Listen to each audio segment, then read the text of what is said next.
Oh yeah, it was a great goal. Ah, yes, I agree. Oh, hi. Hi, Sikora. I had a horrible morning. The boss kept asking for me every minute. How was your morning? No, for me, I think it was a good morning. Okay, you are lucky. Wait, Asdin, you had an important meeting this morning, didn't you? Ah, Yeah. yes, it was a negotiation with your company, wasn't it? Not well as I hoped. And why is that? I'm not sure, but I had the feeling that my interlocutors and me didn't understand each other. We all spoke the same language. Were they of a different nationality? Yeah, yeah. There was a Spanish man like you, Pedro, and a Japanese woman like you, Sakura. Oh, okay. But then that's normal. It all makes sense because indeed, just because you speak the same language doesn't it doesn't mean that you understand the same thing, and because the different dialects can mean different meanings, have developed for the same word. Oh, yes, and language, depending on how it's used, it can send powerful signals, and I think that it's important, especially when you are negotiating in English, and maybe that's why your negotiation didn't go as well as you expected. Yeah, that's right, Pedro.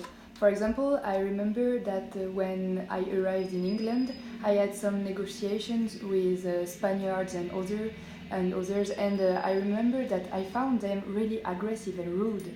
But then I understood that it wasn't against me. It was just their way of expressing themselves in a very direct way, and then yes, I understood it. Yes, and for me, you had problems with the Spaniards, but I had problems with people like you, Sakura, because Oh, okay. at first I thought that Japanese people were really reserved and that they were slow or that sometimes even they didn't feel any emotion.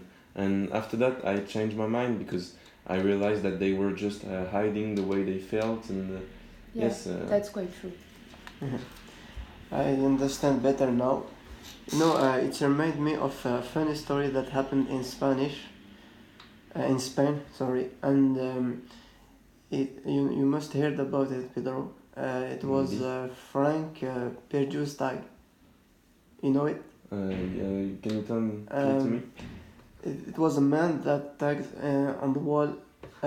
It takes a tooth man to make a tender chicken, and after that it goes translated into Spanish as takes um, uh, it takes a sexually stimulated man to make um, A tender chicken or something like that? affectionate chicken. Ah, okay. It was really funny. Okay, yes, I remember that was a huge blunder for a huge marketing blunder for the company.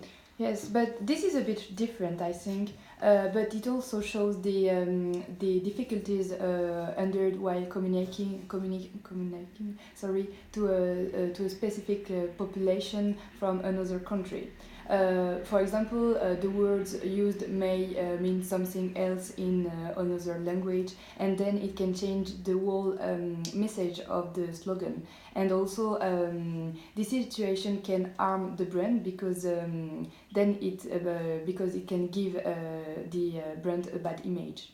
Yes, and in addition, I think that some advertisements, through what they show or what they represent, they can sometimes offend a certain population or in a certain country because of the culture or the beliefs of this population. And these beliefs are not necessarily the same as in the country from which the advertisement originated. And I also think that with the globalization of products and services, companies must be all the more careful with what they advertise with their products and their brands. And I think it's very important today. Yeah.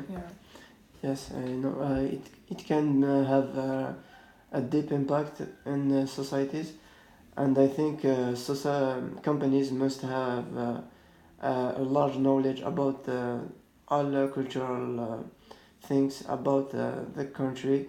especially when they are about launching a product, a slogan, or a new brand. Okay. Okay, so I have to go. I'm gonna be late to work. Have to finish my meal on the bus or transport. Oh, for example, that in Japan is really frowned upon because Okay. it is considered rude to eat while walking on the street or on public transport. I didn't know it. So I'm gonna finish it later. Yeah. Yes, and it's mostly in cases like that this happens mostly in marketing or Yeah. at the negotiating table, and this can create a lot of difficulties if both parties are not aware of the factors. And by the way, I don't know if you knew, but it's called noise in communication, intercultural communication. Yeah. Good. Bye. See you later.